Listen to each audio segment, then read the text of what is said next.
Hello, everyone, and welcome to episode 2 of Understanding the Universe podcast. My name is Anna, and today I wanted to get into the idea of feeling safe enough to serve humanity.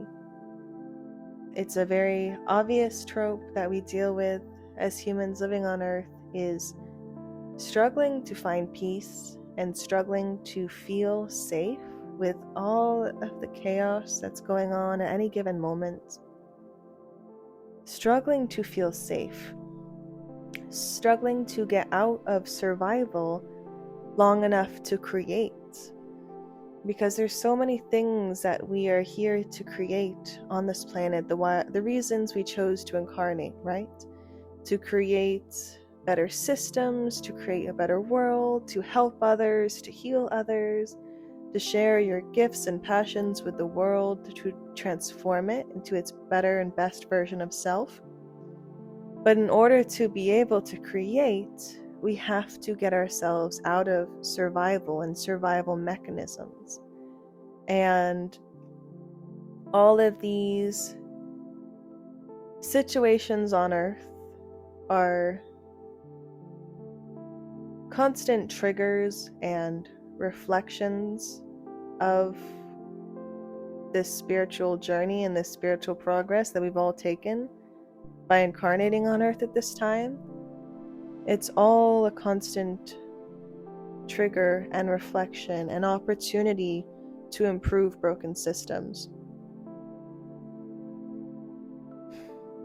So for those of us who can, because obviously situations differ around the world, for those of us who can, it's important that we do. It's important that we do what we can to shift out of survival and into creation so that we can start shaping the world in a more positive way. And this message was something that I had channeled last night, and I just wanted to share it on the podcast, is we all have spiritual teams. And maybe you are familiar with your team, or maybe you aren't yet, but we all have a team of spirit guides from this star system and others, ancestors, angels, archangels, ascended masters, deities, so on and so forth, that are on our team assisting us. And the way it's been explained to me in the past is that this spiritual journey that we're partaking in on Earth requires both the incarnate and the disincarnate, as I say, to be accomplished. It requires us incarnating physically to create change on the planet, but it also requires the assistance on a spiritual and energetic level of those who I refer to as disincarnate, just non-physical beings, who are helping us and the world on an energetic level. And between the two, we are weaving the threads that change reality, that change the Earth to a better form of itself. And beyond energetically assisting the world, those beings are energetically assisting us. Like when we are looking for guidance or healing or reassurance or looking for a sign, or we see, a synchronicity.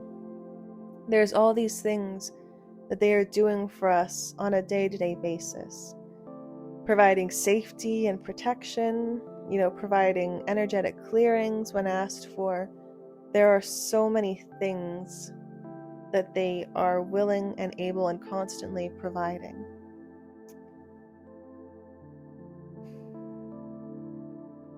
And one aspect of that is to change the idea from give and take to give and receive.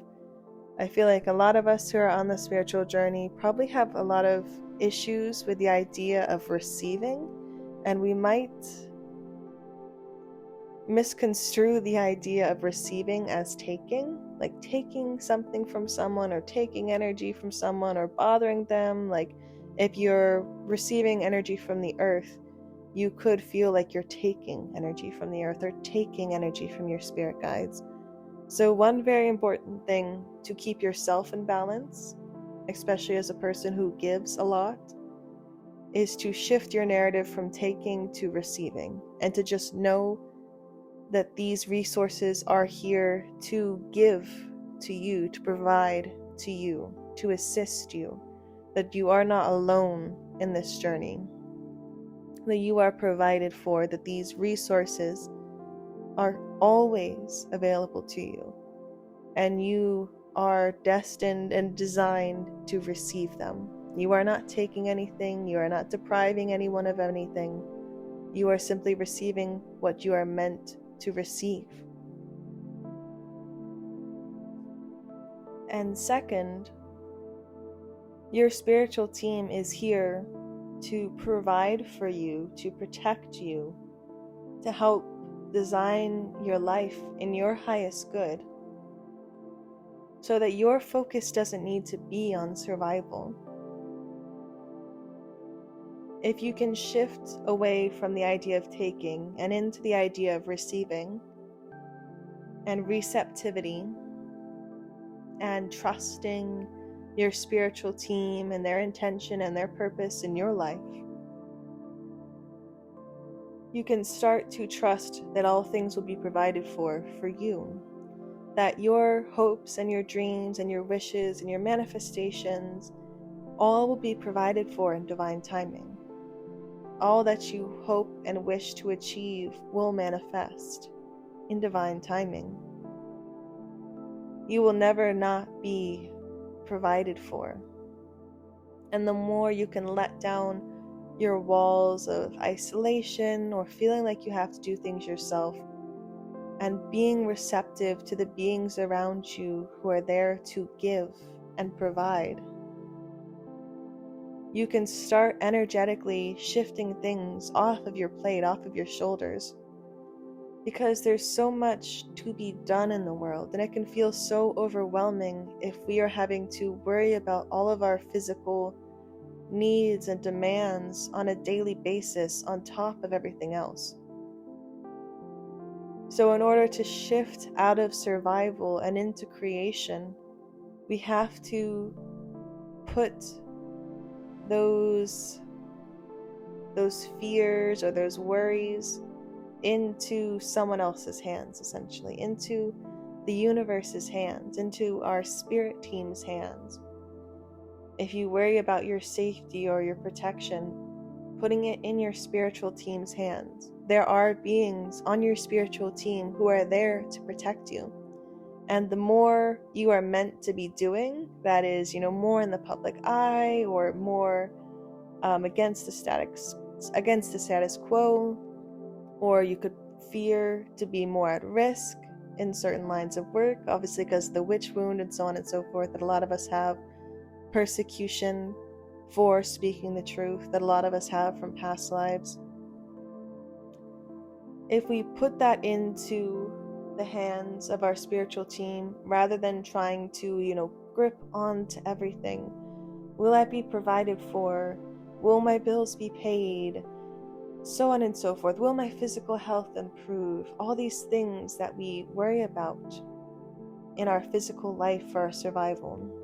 These physical things that we took on as baggage when we incarnated here. Our spiritual team is here to take those things, to take on those things, to provide protection and safety for us, to provide abundance for us, to provide the means and the channels and the abilities. And that doesn't mean you never take action. It doesn't mean that you lay on the couch 24/7 and money will fall into your lap, right? You still want to be taking inspired action and doing what you came to do on this planet. But by shifting these survival mechanisms into trust and faith and feelings of receptivity of our spiritual team, we can allow ourselves to focus on creation, to focus on helping others, to focus on helping the world, to shift out of fear long enough to find inspiration, and to find our creative sparks, to shift out of survival mechanisms long enough to find what inspires us and what we love to do and what we are here to do. And then to have the emotional balance and energy and consistency to do those things. That rather than spending our time worrying or focusing on things that are out of our control, we can use our energy more productively. And when we grip and we try to hold on to things and control them, we block the energy flow. Like if you have a fist in your hand compared to opening it, it's the same thing energetically. Of when we let these things go, the energy flows. And we can do what we're here to do. And when we do what we came here to do, all is provided for. When we are in alignment, all is provided for. So being here on the earth at this time is going to require trust and faith. It's not something that can be earned, essentially, by the current world and our current situation. You have to be brave enough, we have to be brave enough to choose to have faith and trust despite what goes on in the world. We have to have enough faith and trust to see beyond the physical situations, to know what the bigger picture is, to have faith in that bigger picture and that soul path that goes beyond this lifetime, this planet, that goes beyond all of us individually.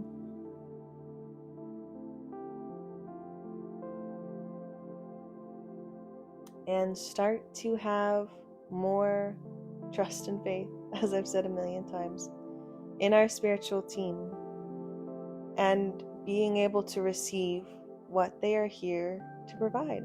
And then we can step when we feel safe enough, which feeling safe enough is a choice. It's not something that'll necessarily, it's not something that the universe has to prove to you or provide to you, even though I'm sure it has in certain ways.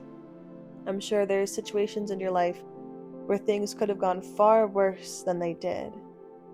But oftentimes, those types of situations get overlooked, and we tend to focus on the situations where things did go wrong. And we allow those to be our guiding moments rather than the ones that were positive. It's important to have a balance between the two, and to know that you're still here and alive and kicking, which not everyone has been entitled to on this planet, especially in certain areas of the world and certain situations. There's so many things that we have that we take for granted compared to people in far worse situations. So, to close it up, just have faith and trust in your eternal soul. And have faith and trust in the ascended beings who are assisting you on your journey. Have faith and trust in your purpose, in your light, in your service to humanity. And step out of lack and fear long enough for faith and trust to positively shape your life and your path. To actually experience going with the flow and experiencing yourself in your totality. Sovereignty is a fact, but it's a choice to feel it. It's a choice to experience it. You could be safe and protected and still not feel it.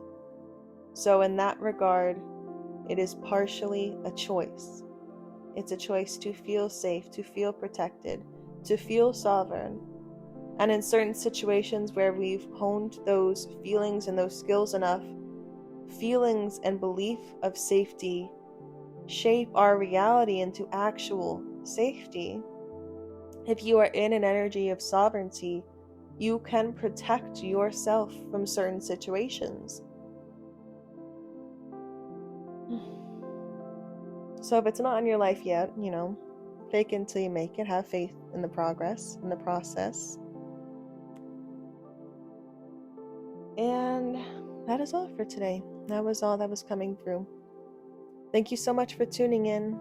Blessings to you in your life, and take care.